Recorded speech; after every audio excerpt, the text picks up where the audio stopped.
Someone down when I was down there in treatment said, Adam, imagine if you put the same effort into your recovery and building a life for yourself that you put into getting high.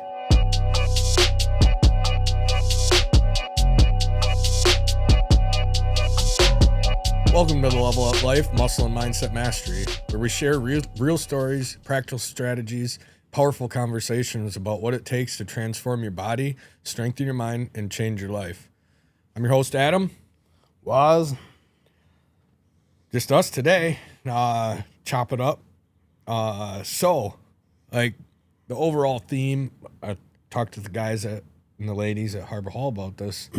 Tell them a little bit about that.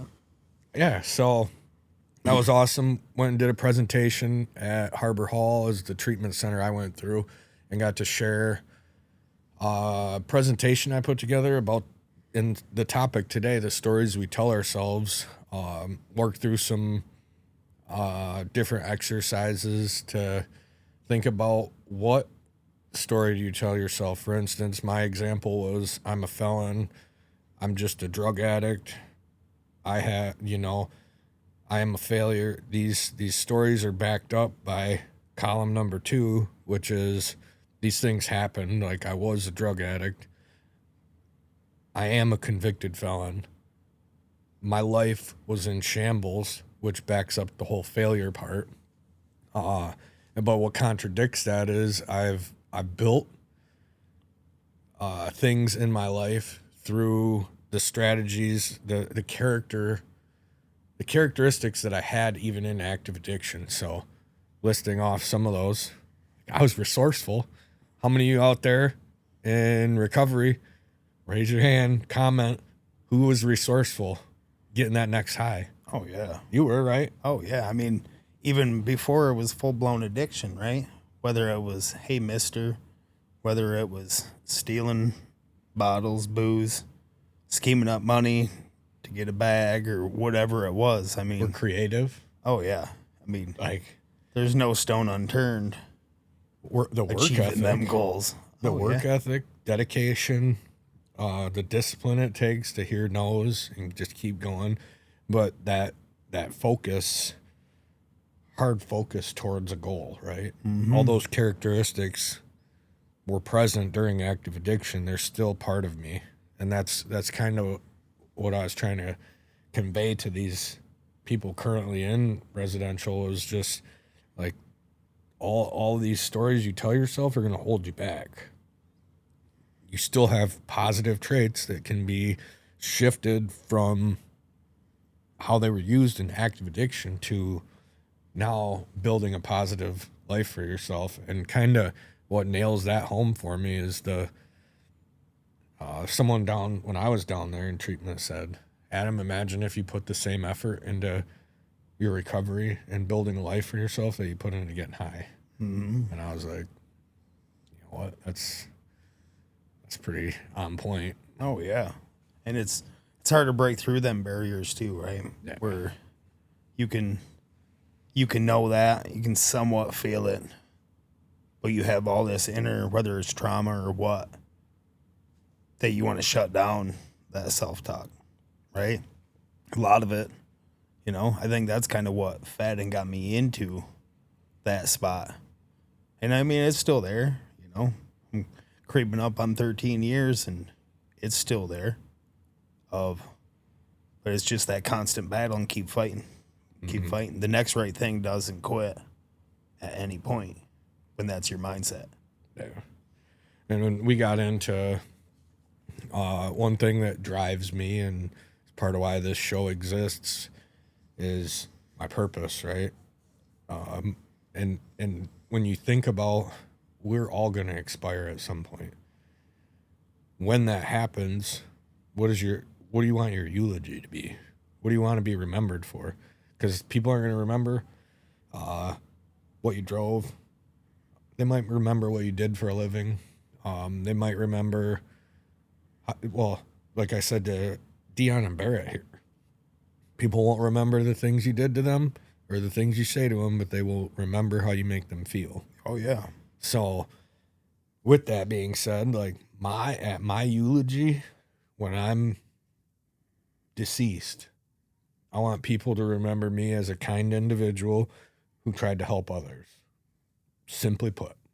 And I think about that in my daily routine, in my daily interactions with people, because it's not just on a macro scale. It's in those micro moments. Yeah. I mean, that has always been ingrained in me, that character and integrity. Like, that stuff I don't even have to think about, right? And obviously people, they're going to have their own perceptions. But I mean, you're going to have to dig, you're going to have to fight, or you're going to have to be a really awful human being to, if your only experience with me is not a good one. Right.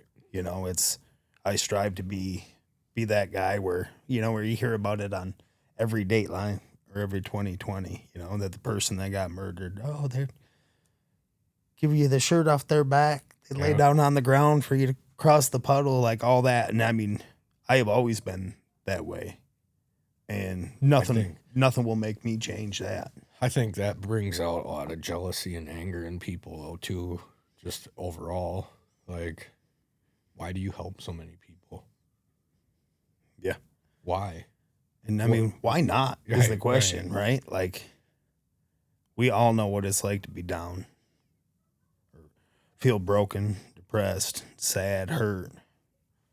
I don't wish that on any people, right? Like, the stuff that we've been kind of dealing with lately, right?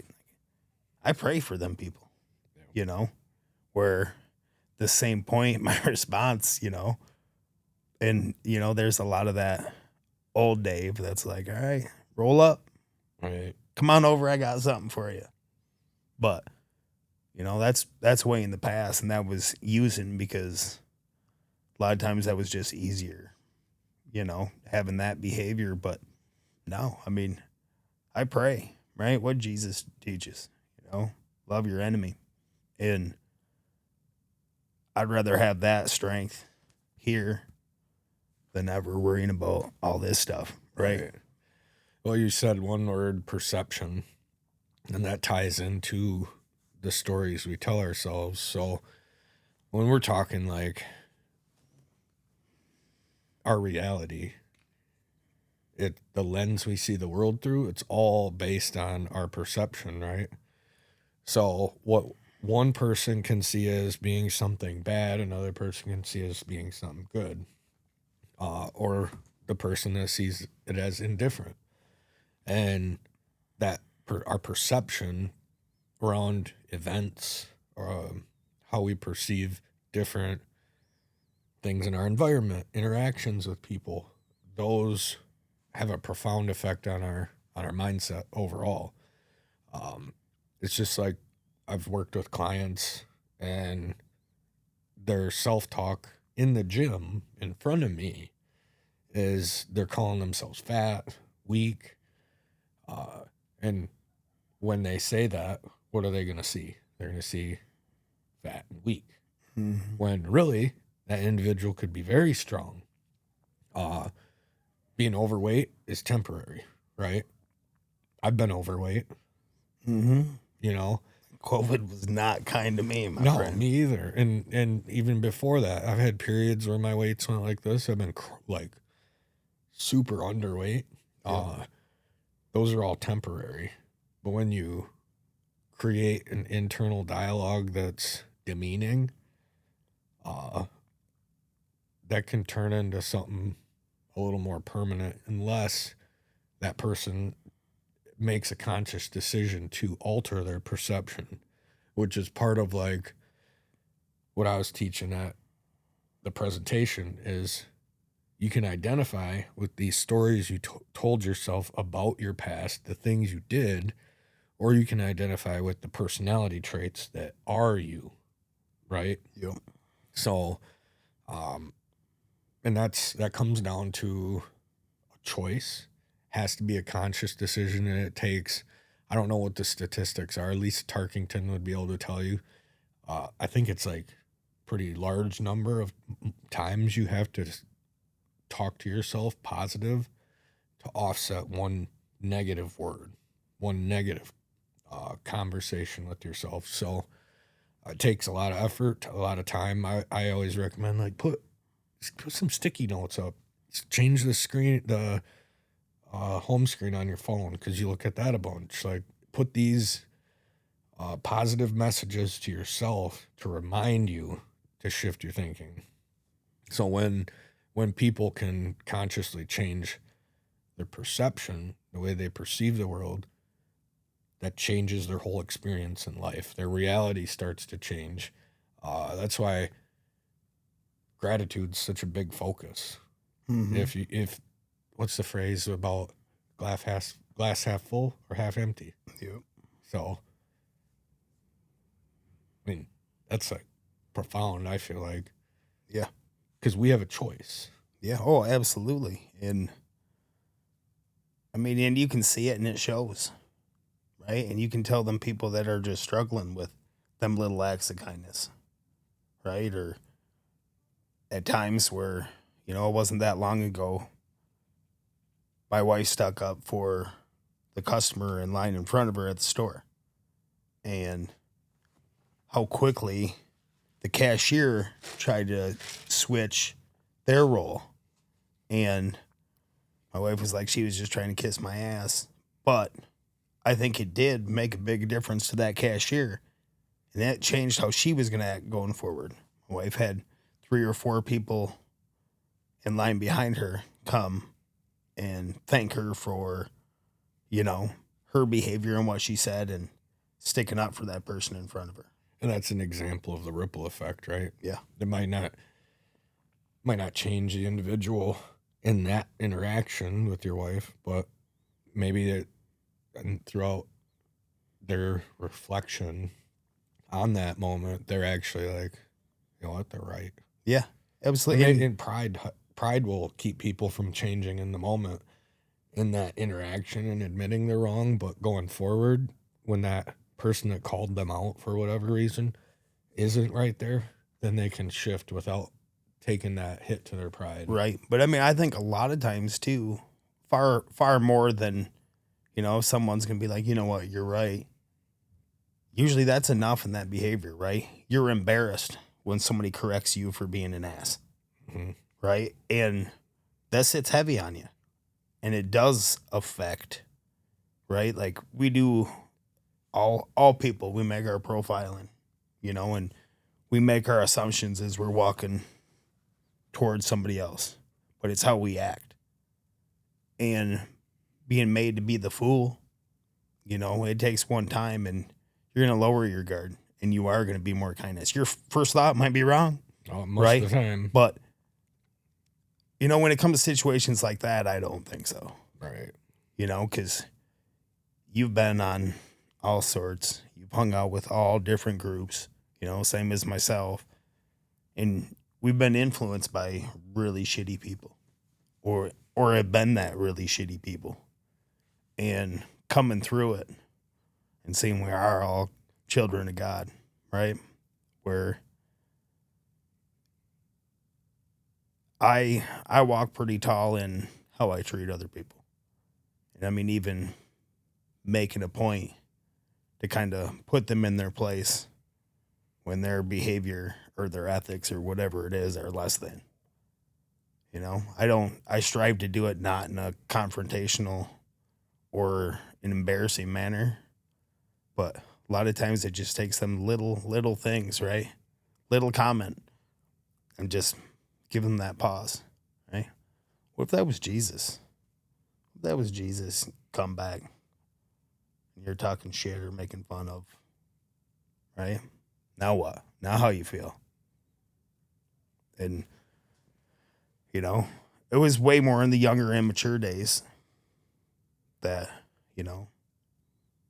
I've been that person and it's not gratifying. It's not rewarding. Not at all. And thinking the spectrum of people, like I spent some time in prison with murderers, rapists, and I feel like some of them were, very kind individuals. One guy, he'd gotten 25 years for, you know, he was Marine on leave or something, and I read his paperwork. He showed it to me, and just some guy at the bar slapped his wife's ass. He went out to fight him, punched him one time, and I tell the kids in the juvenile center this. I tell this story because it highlights the impact of one decision, a split second, a moment, how it can alter the course of your life. And so he punched this guy. The guy fell back, hit the back of his head on a curb, died. That's homicide, 25 years. Yep. I know a guy, very, very similar story. And you can meet him. And when I met him, I had heard this story after he was friends with my big brother. And I heard this story 2 or 3 years after I knew him. And I was just mind blown because the guy was the nicest. I mean, just soft spoken. I mean, he was strong. He would wrench. That wasn't his trade, but dirt bikes and everything else. He did work on my old Jimmy back in the day. And I mean, the absolute nicest guy. And I mean, it was just a super unfortunate event. It make you think twice about smacking somebody. Well, and I've also met people, you know, that are successful that have some demons in the closet that they just didn't get caught for. Yeah, oh yeah. So I don't think the spectrum of, you know, when you look at like, oh, this person is an ex-con, they were in for murder. And then you look at, you know, this person's a very successful business owner. The two, from the outside looking in, look far apart, but they're really not. Mm-mm. You know, the person that spent time could actually be a better person than, in at their core, than the other individual. Oh yeah. So my experience with that has allowed me to, I guess, be a really good judge of character, and I can tell when an individual has pretty good intentions. Which, going back to the stories we tell ourselves, like, I told myself I was a very bad person because, you know, I burned bridges with people that were my friends over a high. And, you know, I manipulated my own mom for money because I was dope sick. And so my internal dialogue was, I am worthless. Mm-hmm. I don't deserve, the world would be a better place without me. That thought crossed my mind when really, if we all identify with our worst moment, then everybody in the world would be in a pretty dark place. Oh, yeah. Moping around. I mean, I was thinking that as you were leading in there, the old Ted Lasso, right? Mm-hmm. Where he says that I sure hope I and all of us aren't judged by our weakest moments or our worst moments. And I think that is universal, right? No matter what your lowest moment is. And we never know what other people are going through and what caused them.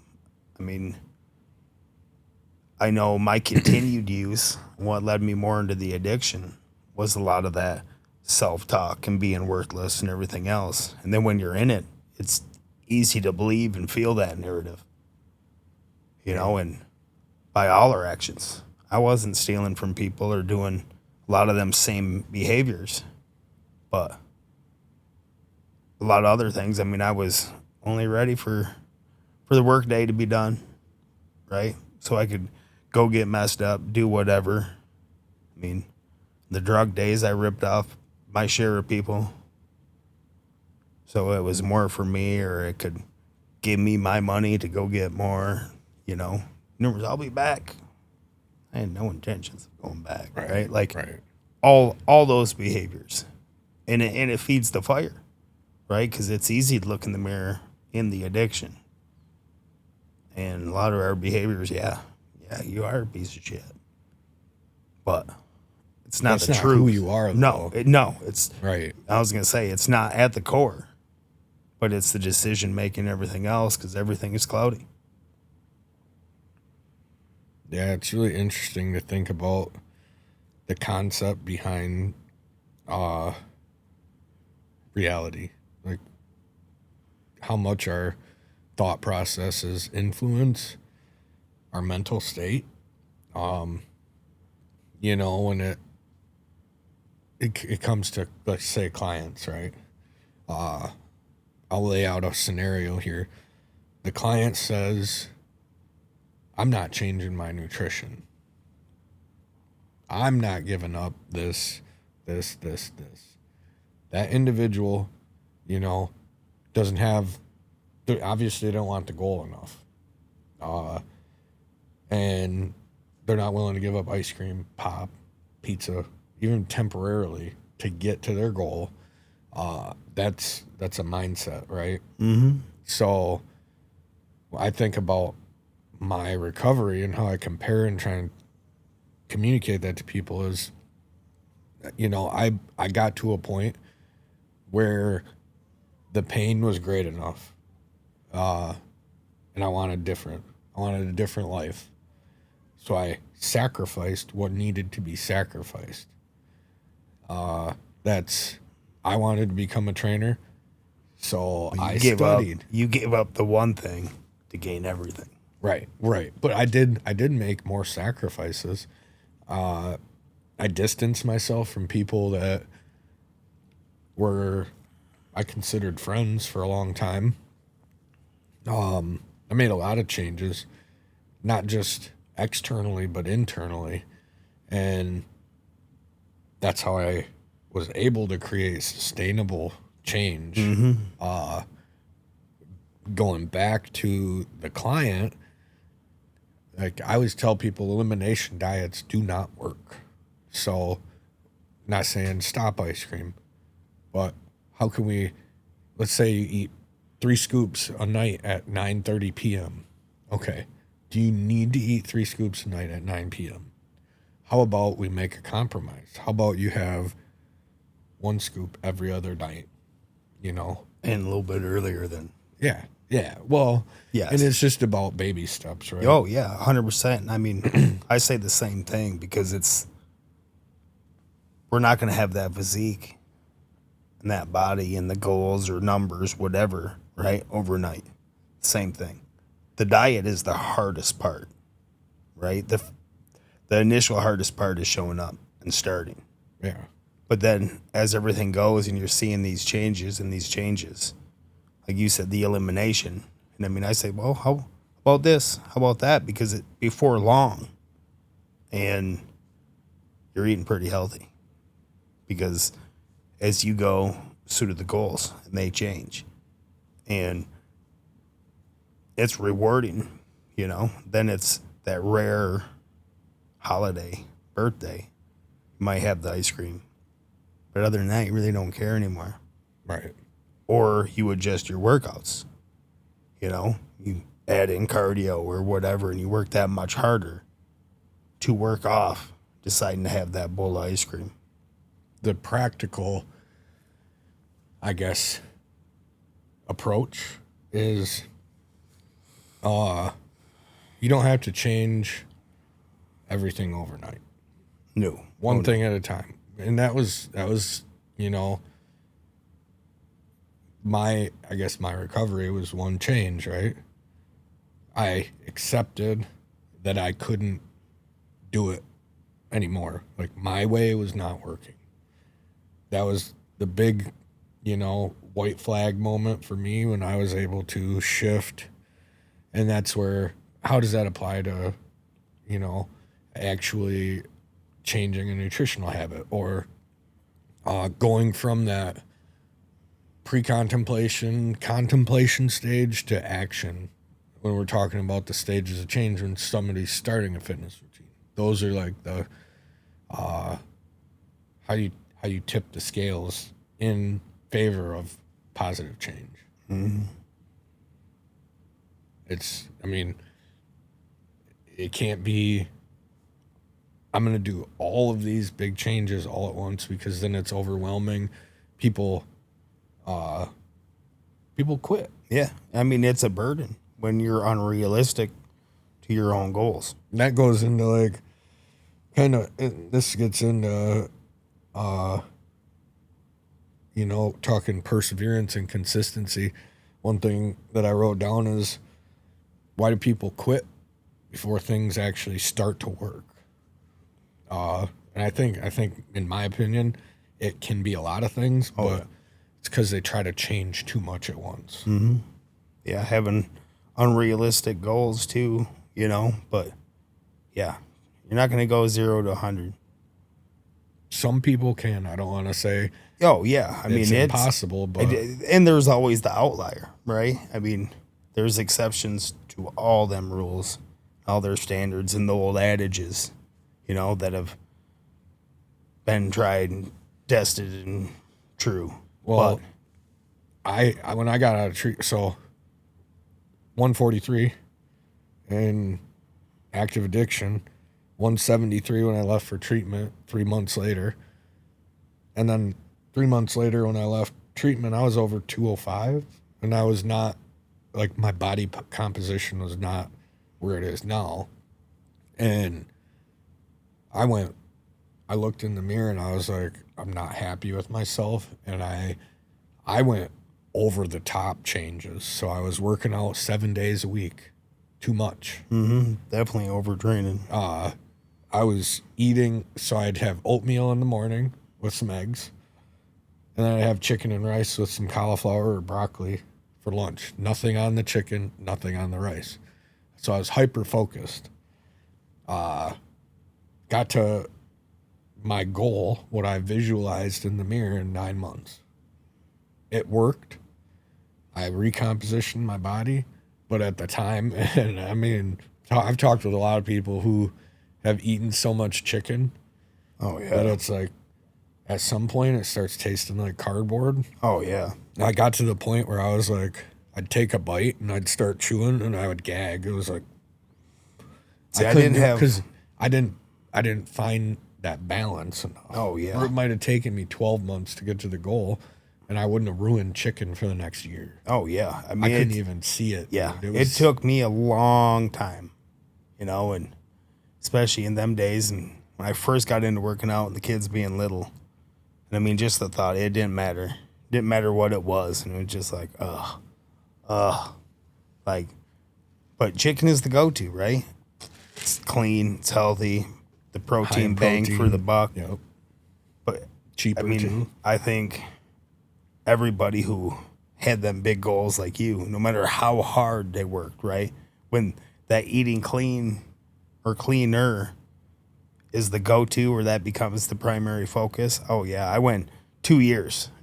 It did not matter the thought of chicken, like somebody said anything. It could have been like, hey, I got this, grilled chicken sandwich from whatever fast food. I'm like, well, 1, it's not real chicken. 2, chicken. Like, no, I'm good. I'll pass.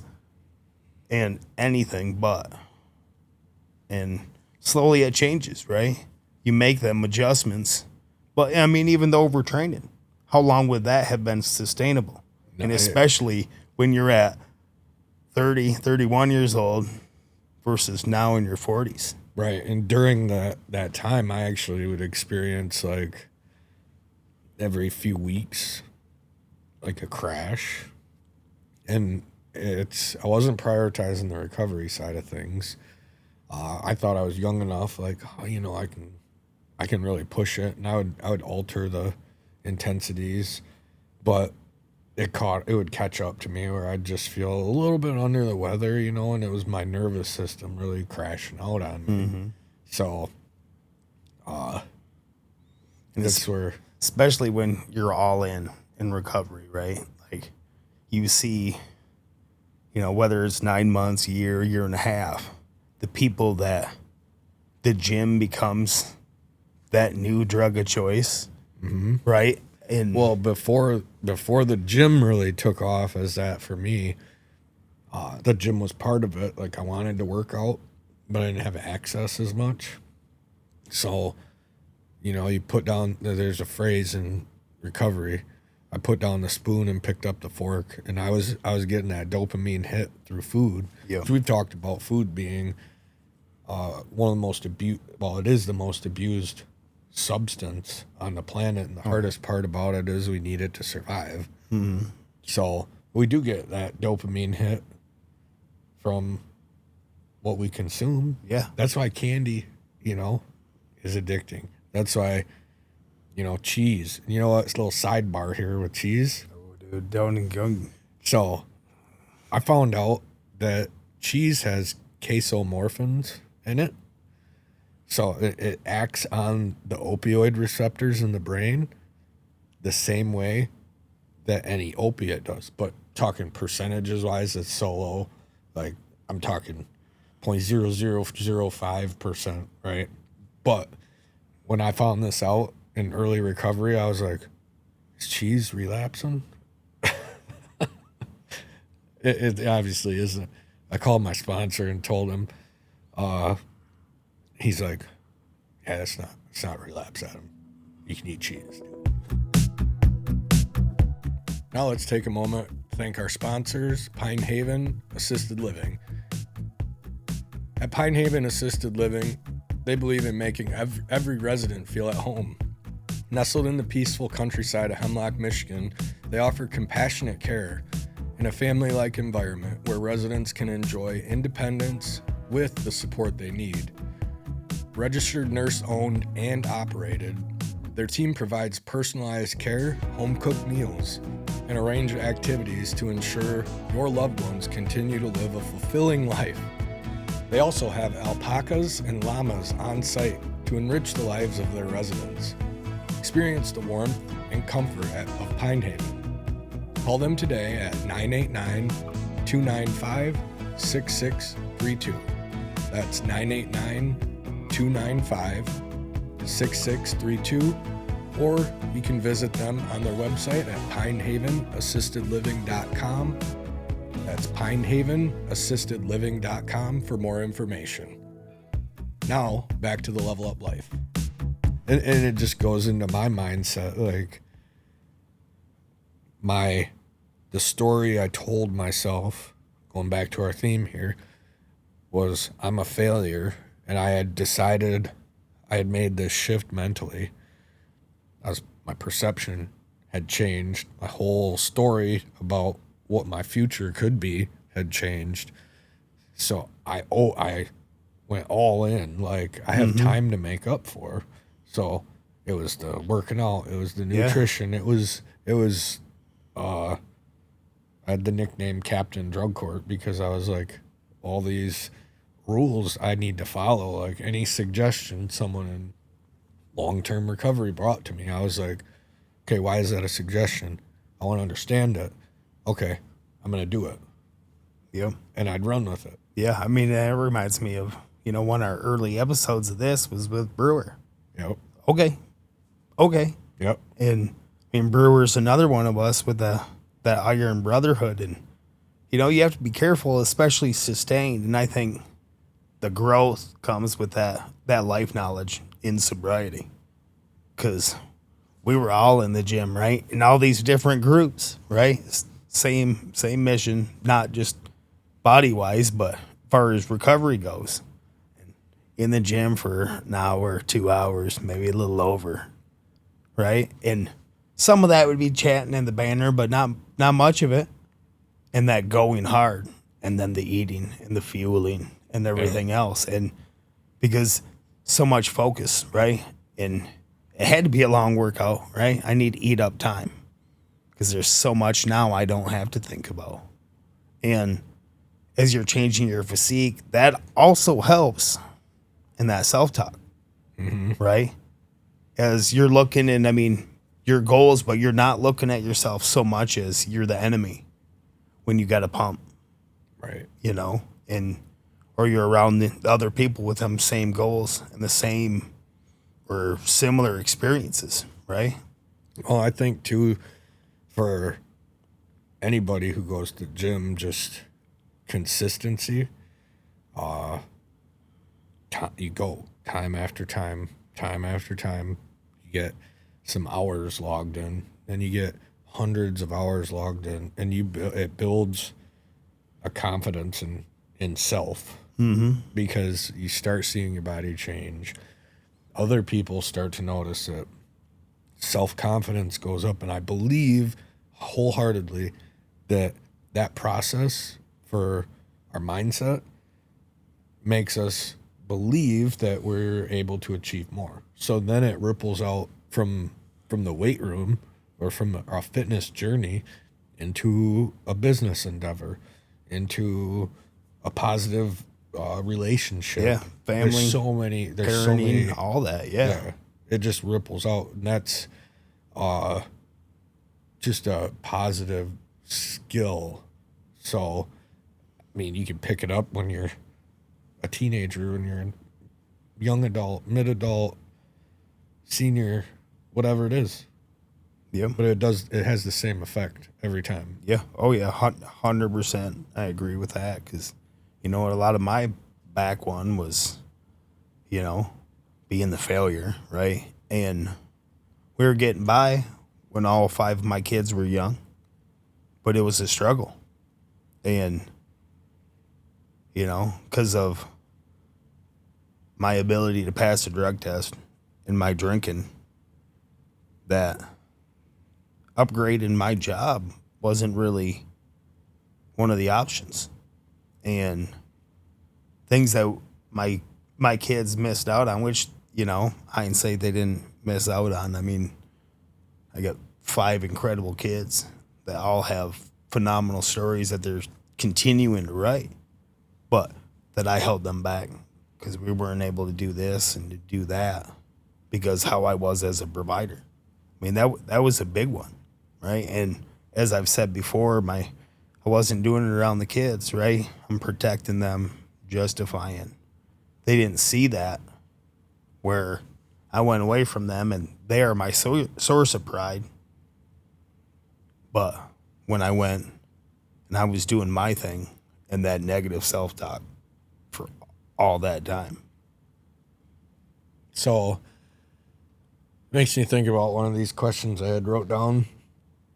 Why can 2 people experience the same sort of setback and have completely different outcomes on the other side of it? I mean, I think mindset's going to be your number one, right? I think there's multiple facets and roads that you can take on that stuff, but I think mindset's going to be the number one. Yeah, and I think that's at its core, the primary, but I really think what can influence mindset, either positively or negatively, is our environment. What type of friends do you have? What type of coworkers? What type of support do you have from your family? Yep. Your employer, your family itself, not even support, right? Yeah. So I think we always revisit you are the average of the 5 people you surround yourself with, and I don't think I can stress that enough, because as perception is a personal choice, how you perceive the world. Is it partly sunny or partly cloudy? What does the weatherman say? You know what? If I go out there and I can see some of the sun, it's partly sunny. I don't care. It's what the just weatherman straight says. sunny anymore, right? Well, I've seen dark. Yeah, I've seen dark. That mentality, and then so you choose your perception, and also you can choose every person you let into your life, which includes on social media. So there's a block button, there's an unfriend button, there's choice to engage with people. I like that scroll option. Yep. I usually don't waste my time. Yep. Because we are what we put our energy into, it's cycles back to us.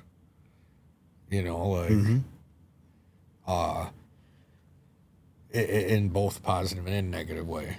So if let's just say the difference between You know, what do you do in your morning, right? Do you go for a walk and listen to a motivational podcast? Do you go for a walk and listen to the Level Up Life? Or do you watch Jerry Springer in the morning? In the morning, I'm working, bro. I know. I'm up early. In theory, though, like, I mean, what I do you feed pray. your mind? Yeah. I mean, I pray and do some reflecting before, my day really begins. I need that silence and that solitude. Yep. And, it's not until late in the evening that I'm actually anything flicked on TV or really any of that social media. I mean, a couple minutes here and there, but I don't feed a lot of my attention to it. Right. It is just that positivity. And I mean, with where we work, right? So many of them people are positive. And it is rare when people walk in and they're not looking for you or I, or when they're leaving, right? How many different people, people that are not our clients, they're even a lot of times other people's clients, right? They're walking out. They look for me to wave as I'm walking on the treadmill on their way out. And it's because you and I mean, I used to constantly say, that infectious, and I don't have that same bit in the morning, but you don't come in the morning before me. Right. I'm usually there for 2-3 hours, and it's obviously not roles reversed because you're still coming in and you're just thrilled and loving life. But I mean, I'm matching that energy. That's a choice too. Yes, and we bring that energy to every member of that gym, client or not, and they feel it, and that's why they constantly come up to us and ask questions or share in victories, right? Or showing pictures of their kids, right? And the babies and it's a choice. The practical application is, if you hate what you do, work on changing it. If you don't mind what you do, don't talk about hating your job. Right? And if, like in my case, your case, I love what I do.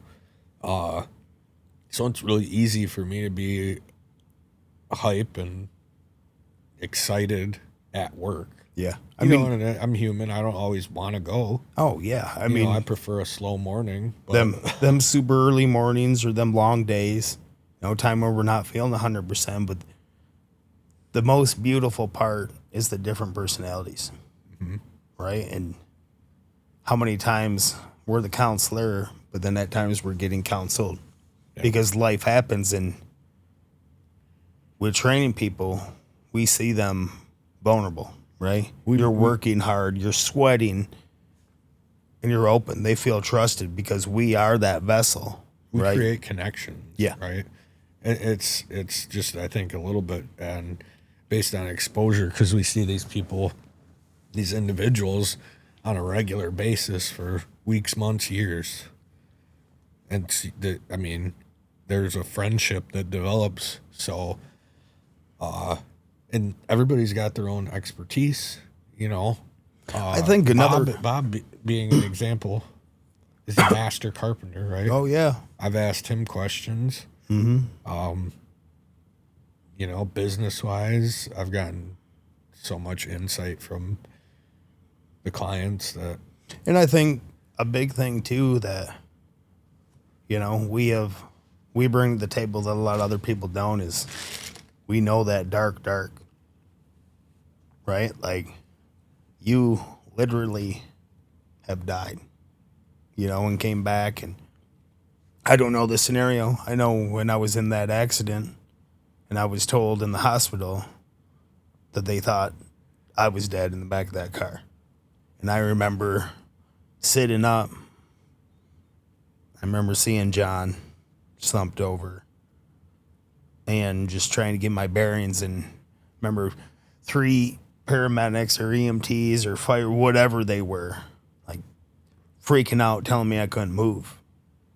And after, slowly it's coming together what I just saw, and was told they thought you were dead. They moved on. So, I mean, whether somebody grabbed for a pulse or what, I don't know. But there's a reason why we're still here. There's a reason why we are doing what we're doing. And we've seen that dark, right? It wasn't just seen and found a way out, but I mean, we lived it. We were there. So it is always partly sunny. Yep. And if not, we got that big old, we're up in that lighthouse and we're turning it. Yep. And we're showing that, and people gravitate towards that. And there's many of us out there. Oh my goodness, is there ever? I mean, I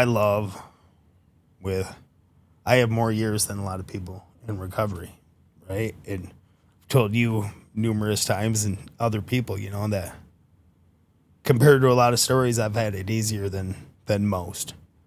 But, and I mean, I feel like I'm just, you know, I got the little Walmart, little chintzy $2 flashlight when some people do have them lighthouses, but they're all in my circle, right? And we're sharing, and sometimes the conversations are about sobriety and recovery and all that nature, and sometimes it's not even in there. But how powerful it is when you get a room for, and you got the Ashleys and the Joels and the Buddies and the you. I mean, one that I absolutely love being around is Donnie. Yep. I mean, dude, he makes recovery lift all in his own. And I'm always in the back doing legs. Yep. And Donnie's always in the front. Yesterday he was doing back. But just, you know, what I just went through. You know, Donnie and we spent some time incarcerated together. And I knew him outside, I knew him inside, and so we'd always BS and ask him this last time. Oh, I will. I mean, dude, you need to be around that guy. This last time I was in there in 2016, he was there and he seen me, and he'll tell you it was different. Oh yeah, I mean, and he is. I mean, I get so much strength, and I mean, I don't have a thought about using, like, you know, I've been through enough, right? My mom, and so much, and I don't have a thought ever about doing anything ever again, right? But how strong and how my cup, it's not half full. I mean, that son of a bitch is overflowing after a few minutes with him, just with how strong he is and where he's at right now. Like, he was consoling me, and I mean, so much of just what he said, and I mean, it was like, sorry that happened to you, right? And I mean, that was a limited, but just any of the rest of our conversation was like, this dude.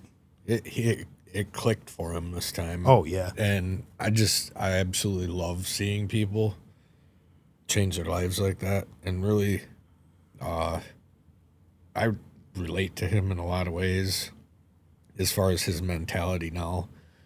From what I hear, I haven't seen him in a while, but need to see if his boss will give him the afternoon. Donnie, come on, see. Donnie. You'd actually sit right here. I'll be over there. Yeah. Come see. See if his boss will give him an afternoon off to come kick it with us. Because I think when you can find joy in other people's happiness, is just, you know, no jealousy, you know. Yeah. Like, he's doing it. There's other people I know, like, one guy actually recently told me this podcast, a clip, something clicked for him. I don't even know what clip it was. I don't know who was talking, none of that. But he said something in the clip clicked for him, and he had, when I talked to him, it was 55 days. Had a baby. So I'm like, because I go through ebbs and flows with this. Like, I love doing this podcast. This is awesome. We're really making a difference. And then I go through, like, man, it's so much work. It's, you know, not growing as fast as I want. And, you know, it is growing pretty fast. But I just, those little moments, one life has been changed now. Mm-hmm. And it's not the first one, but it's just, that is why I wanted to do this. So hearing him say that, and then, like Like, I've been trying to get this guy to play ball for a while, so he's coming to play with us, which is just, reigniting a passion for him. It's just like, these are things people gave me in early recovery that now it's kind of cyclical. May not have been me watching a podcast, but it was me listening to Mike H. at an open talk telling me there's a recovery softball team. And I was like, I'm in. So I chased him down after. I'm like, where is this? When I get back to Midland, I want to play. That's what reignited something I truly love, was playing a sport. So my point with all of this is, like, we can be that person for anybody. Doesn't matter if you're in recovery, if you're 10 years clean, if you're 40 years clean, if you're 2 years clean, you can be that for anybody. Yeah. Yeah. And I mean, doesn't even have to be that sobriety, right? It can be a clip or somebody that watches it, right? We have 2 clients that watch and share, and neither one of them, right, have dealt with addiction firsthand. But they still tune in. And I know what started out as just support. They were supporting you. They were supporting Level Up, me. But then with that understanding and everything else, because being empathetic, right, for the people that haven't fought them demons, like Miss Lori from last week, that the empathy and the sympathy of going instead of, right? Yeah. And understanding. Because all the fact of the matter, even these people that hate on and they think they got to lock their doors and, we better get freaking safes to put any of our valuables up. Where it's not all like that.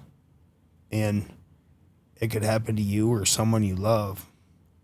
So you be real careful when your opinion is like that. I mean, I had that battle with my niece, right? And having them post, I'm like, you know how hateful that is? So what you're saying is I should have got put out of pasture. Somebody should have put a bullet in my head. Well, no. And I'm like, that's what I read on your Facebook post. That's how you feel. And how quick, 6 years, I haven't heard a comment or seen any posts like that. Because it's been viewed a little bit different. Where, and she had firsthand dealt with a lot of that stuff. And I'm one of the people that's naive to think it starts as a choice. By the time it's addiction, there ain't really a whole lot of choice. You know what I mean? It's a survival mechanism at that point. So, talking about goals and having doubts and, it's the same, like what I was talking about with the podcast. Like, I have goals, what I want to accomplish with this, just helping people, and I get these little God winks every once in a while that says, keep going. It's the same. Funny you say that. Yeah. It's the same thing people experience with a fitness journey too, where it's like the scale slows, and it's like if they're trying to lose weight or you plateau trying to get to a number, it's like it can be discouraging, and then all of a sudden that breakthrough comes, and it's like, but what pulls us through those plateaus, those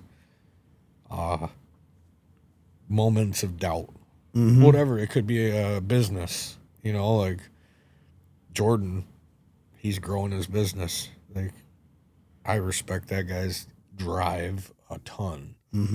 And what happens when it slows? What keeps you going? For me, is purpose. It's always purpose. Purpose is a train that no matter what I'm doing, I've got this ingrained in me so much.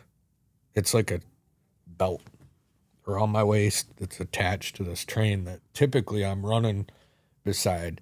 I'm not perfect, so I might slow down to rest, and then all of a sudden this train continues to drag me along. That's the train is purpose. Oh yeah, That's and what pulls me. We align so much on that. I was laughing, when you said the God wings, because as I push, when we have guests, right, and I'm sitting there and I'm not adding a whole lot of value, right? I'm sitting listening to this person's story, and it's your gig, and I'm sitting back. Oh, you want to, maneuver, things that hit on you, and somebody, will say something to me, whether I know or I haven't seen in like, hey, you guys are doing great. I'm like, yeah. And, how I view, right, with that self-talk. And I'm like, I'm trying to let Adam just do his own thing because I don't offer a lot. Oh, no, you do. And it's like, son of a bitch, right? There's that God wink where it's like, I'm really, really trying to plant that seed and give it juice to you of like, hey, you just do this. Have me on every once in a while. And then somebody says that. No, and you said this. And I'm like, really? And how could I want to drop off? There's a concept. My grandpa mentioned it to me years ago. I was a teenager, and he just said, "We're stronger than I." And it's with anything, working on a job, a mission, anything, no matter what. Like, maybe my baby, like, it's also your baby, Mm-hmm. It's also every guest out there that believes in what we're doing. You're part of this. So it's the mission, just positively impact lives, offer practical solutions for change, share stories to be able to relate to.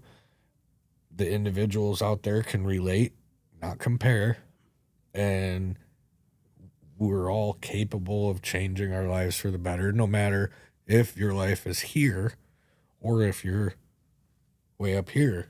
I guarantee you nobody has it all together. Right. Nobody has it all together. Nobody will.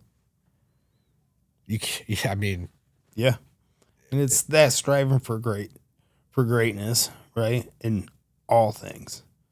But that big one is that mission, right? Because we are so in line, I think, just about every single guest, right, that is sat in one of these two cushions really has that same mission. And that's why they've been invited here to share it with all the audience. And how much the audience has to do with it too. And you talked on that. It's a big deal when they say that stuff and they're watching in the insight and the feedback getting from them. Yeah. Well, we appreciate each and every one of you. Thank you to the people who actually come up to us in person that see us regularly, and just fuel the fire. Couldn't do this without you, and we love you.